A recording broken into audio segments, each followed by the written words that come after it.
Hi guys, today we will talk about how to turn on autoplay videos on the application of TED Talks.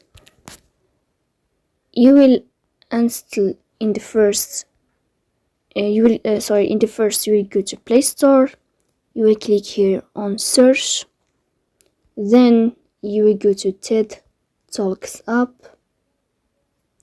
Here, as you see, we'll install this application. As you see, TED like this.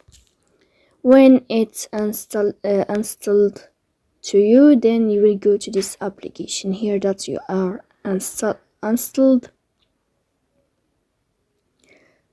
Here in this page you will enter.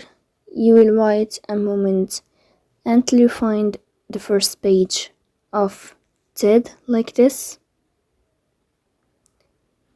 Here in this page you will go to above to this sign of profile and you will click.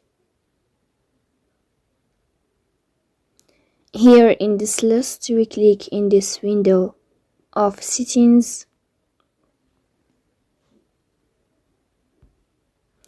and as you see here in this page you will find this window of autoplay.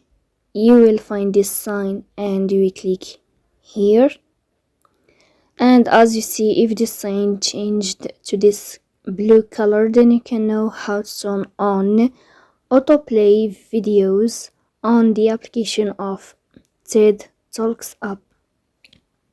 So that's it. That's how to turn on autoplay videos on TED app. So please don't forget to support us by like and subscribe. See you next time, and thank you for your watching and your attention.